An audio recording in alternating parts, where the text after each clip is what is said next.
안녕하세요. 루시나 산부인과 원장 김창훈입니다. 오늘은 저번 시간 바이러스에 대한 후속 강의로 코로나19 감염에 대한 이야기를 할까 합니다. 코로나19는 새로운 형태의 코로나 바이러스인 사스 코로나2에 의한 급성 호흡기 감염병을 말합니다. 2019년 12월 중국 후베이성 우한에서 처음 발생한 후로 중국과 우리나라, 일본을 걸쳐 전 세계로 감염병이 확산되어 팬데믹 감염병이 되었습니다.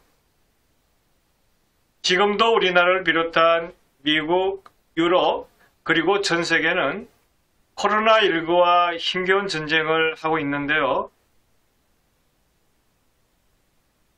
감염병 초기에는 원인을 알 수 없는 호흡기 전염병으로 알려졌지만 세계보건기구가 2020년 1월 9일에 새로운 유형의 코로나 바이러스라고 발표했죠.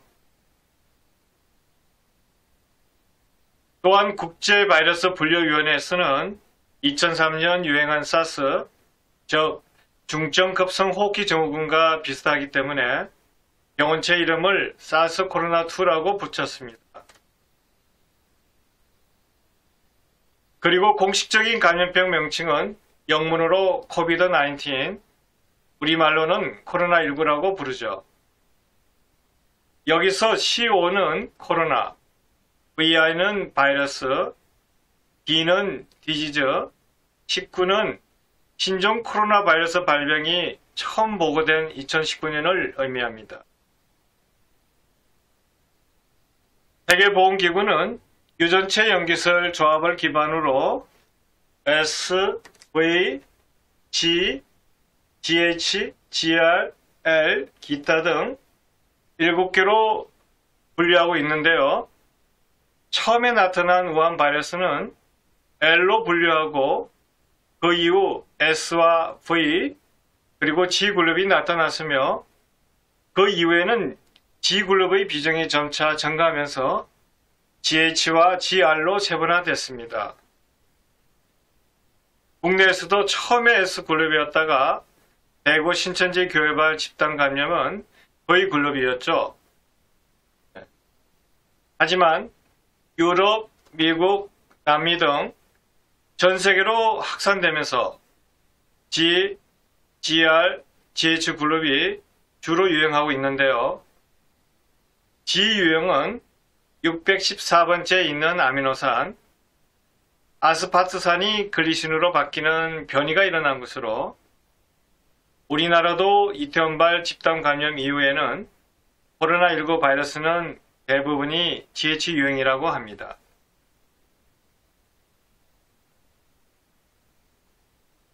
코로나라는 뜻은 태양 또는 왕관이라는 뜻의 라틴어로 바이러스 모양이 왕관 모양처럼 생겨 코로나 바이러스라고 합니다.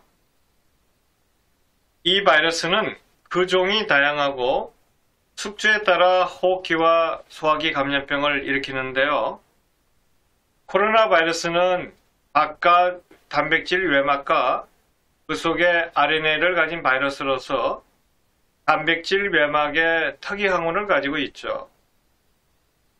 그리고 코로나 바이러스는 알파, 베타, 델타, 감마 코로나 바이러스가 있으며 알파와 베타가 주로 사람이랑 동물에게 감염을 일으킵니다. 사람에게 호흡기 전염병을 일으키는 코로나 바이러스는 원래부터 사람에게 감염되는 4가지와 박쥐로부터 3가지가 옮겨와 총 7가지입니다. 원래부터 사람에게 있던 코로나 바이러스는 4종류로서 휴먼 코로나 바이러스 OC43, 229E, NL63, HQ1인데요. 그중 휴먼 코로나 바이러스 OC43, 229E가 전체 호흡기 감염의 30%를 차지하고 있죠. 일반적으로 코로나 바이러스 감염병은 겨울과 초봄에 주로 발생하며 신생아, 노인 및 만성 폐쇄성 폐질환이 있는 환자에서 심각한 폐렴을 유발할 수 있습니다. 그런데 박쥐에 있던 코로나 바이러스가 인간에게도 감염을 일으킨 것으로 5번째가 사스이고 6번째가 메르스입니다. 사스는 2002년에 중국에서 발생한 전염병으로 우리나라에는 다행히 발생 보고가 없었지만 그 이후 질병관리본부가 생겨나게 되었죠.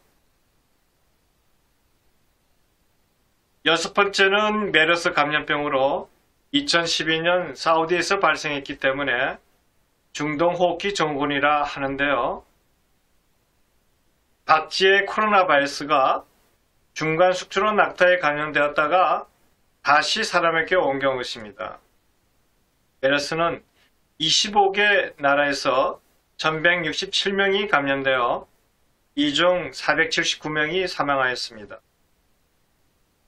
우리나라도 2015년에 186명이 감염되어 세계에서 두 번째로 감염자가 많았고 사망은 38명으로 사망률이 20% 정도 되어 온 나라가 감염병으로 불안했는데요.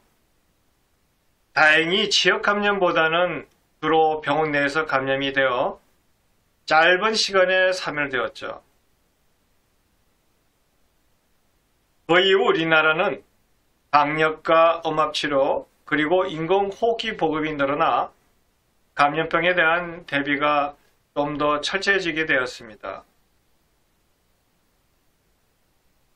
그리고 이번에 7번째로 옮겨온 것이 코로나19 바이러스입니다.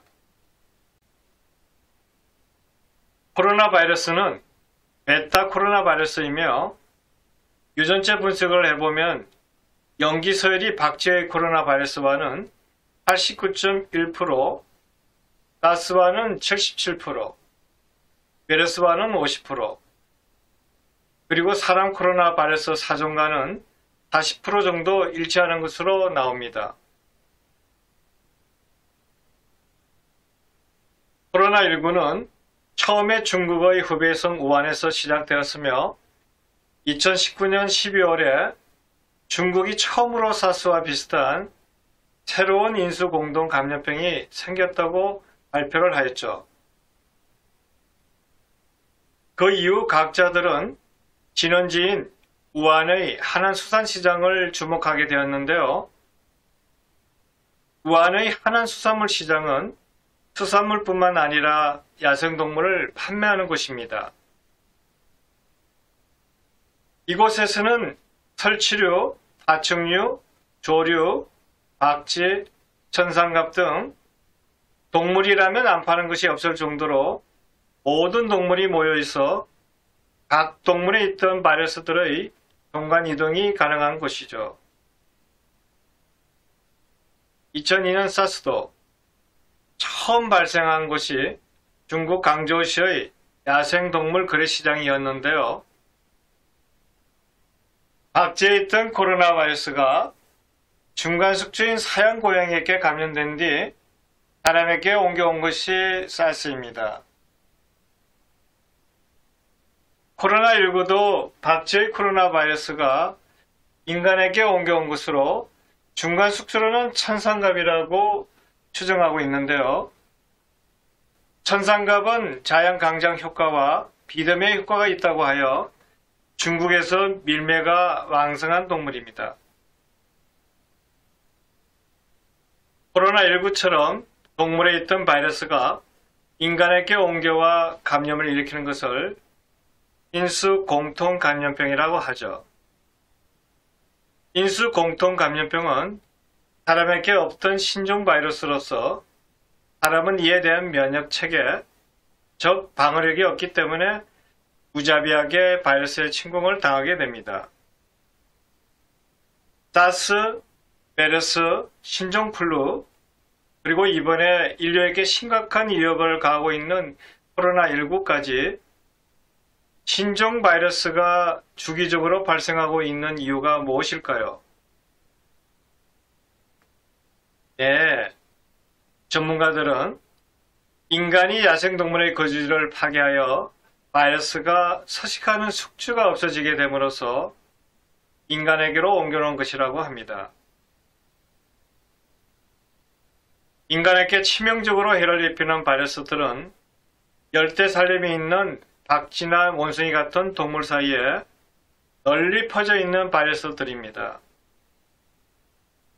이 바이러스들은 인간이 환경을 파괴하면서 인간에게 옮겨온 것으로 보고 있는데요.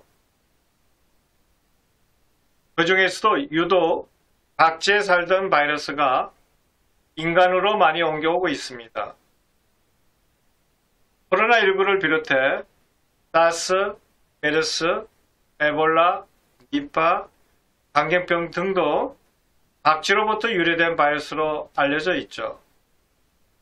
그럼 왜 박쥐가 인간에게 치명적인 질병을 일으키는 바이러스의 온상이 된 것일까요? 박쥐는 이름 때문에 오해하기 쉽지만 쥐처럼 설치류이거나 조류가 아니라 포유류입니다. 지구상에 존재하는 박쥐는 1000여 종으로 전체 포유류 중에 4분의 1을 차지할 정도로 많은데요. 박쥐는 유일하게 날 수 있는 동물로서 이동거리가 멀고 그리고 군집으로 서식합니다. 박쥐도 포유류이기 때문에 인간의 유전자와 어느 정도 비슷하죠. 게다가 박쥐에 있는 바이러스는 오랜 세월에 걸쳐 박쥐와 공생을 위해 특별한 영역을 키워왔기 때문에 박쥐 몸속에 살 수 있습니다. 박쥐 또한 몸속에 150여 종의 바이러스가 살고 있지만 박쥐에는 인터페론 같은 항바이러스 물체가 일정한 농도로 유지하고 있기 때문에 본인은 큰 해가 되지 않죠. 바이러스 19의 주요 감염 경로는 감염자의 기침이나 재채기에서 나온 비말이 호흡기나 눈, 코, 입의 점막으로 침투될 때 접촉됩니다. 대개의 침방울 크기는 5에서 10마이크로미터 이상으로서 크기가 크기 때문에 곧장 바닥으로 떨어져 주변 물체에 묻게 됩니다. 코로나19가 주로 비말 감염으로 이루어지며 타인에게 감염되는 통상 이동거리는 2m로 알려져 있습니다. 그리고 기침, 재채기, 체액 등에 포함된 바이러스가 감염자의 손이랑 직감적 접촉에 의해 옮겨지게 되는데요. 즉, 바이러스로 오염된 물건이랑 사물을 만진 후 그 손으로 눈, 코 또는 입을 만지게 되면 감염되게 됩니다.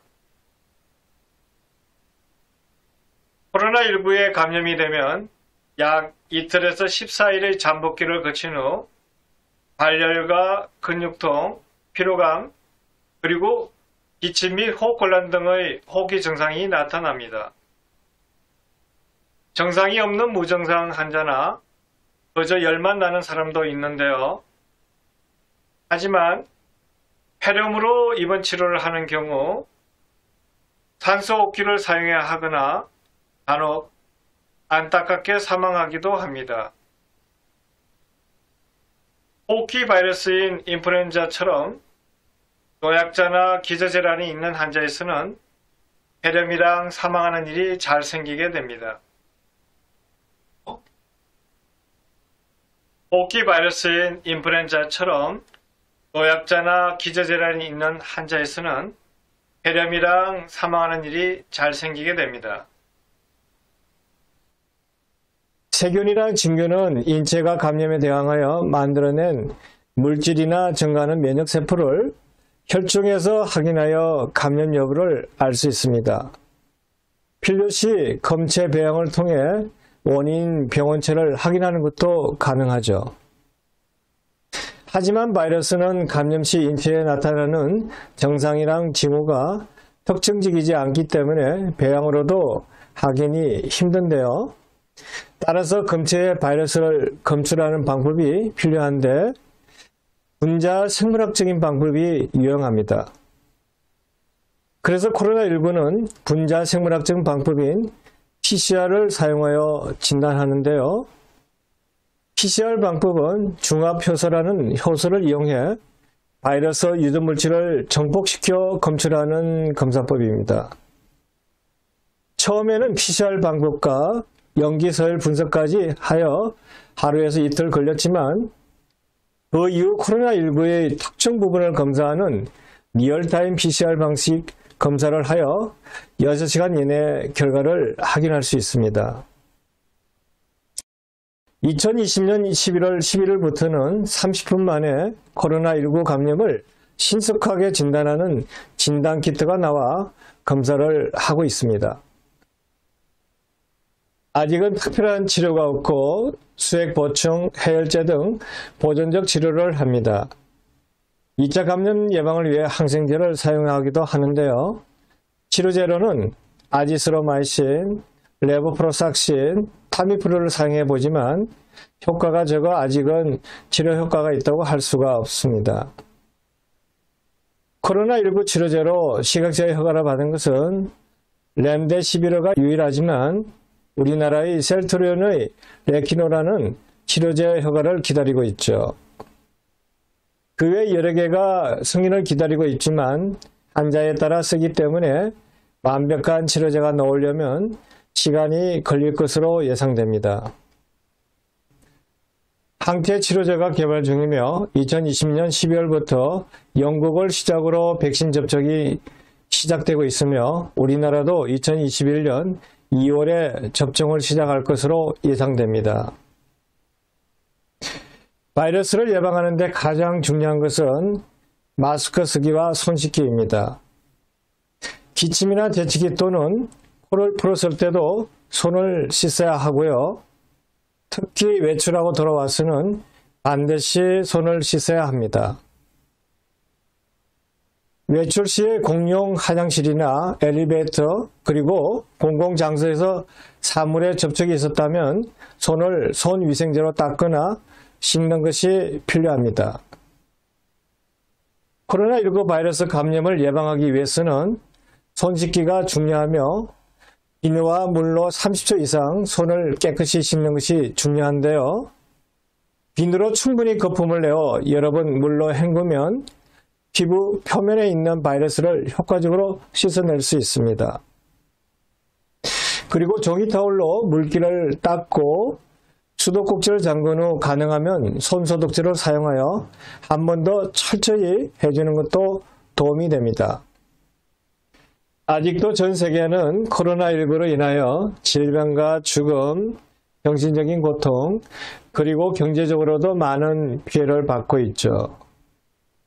한편으로는 우리 인류에게 자연을 훼손했을 때 올 수 있는 문제점에 대한 경고와 어떻게 자연을 관리해야 하는지에 대한 질문을 동시에 제시한 것으로 생각됩니다.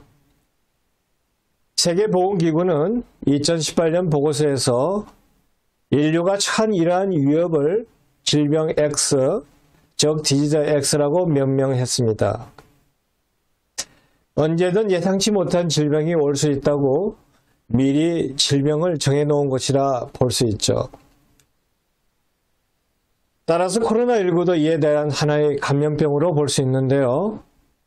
인류가 최근에 들어서 예상치 못한 팬데믹 전염병들이 좀 더 자주 나타난 이유로 전문가들이 말하길 인류가 자연을 파괴한 결과로 생각되며 인류에게 전염당한 야생동물들이 사라지면서 그곳에서 자리를 잡고 살아가던 바이러스들이 이제는 숙주로서 인간에게 붙어 사는 것이 좋다고 생각해 인류를 공격해 온다고 합니다.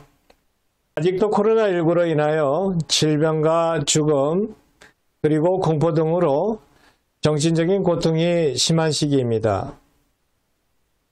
코로나19를 빠른 시간 내에 반드시 극복하고 이런 바이러스가 다시 침공해 올 때를 대비해야 하겠죠.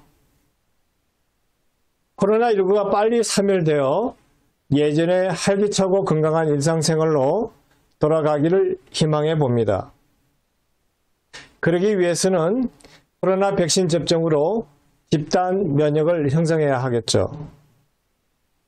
아무튼 임신부와 태아 그리고 여러분의 건강과 행복을 되찾기를 바라면서 이만 강의를 마칠까 합니다. 오늘도 시청해 주신 여러분 감사합니다.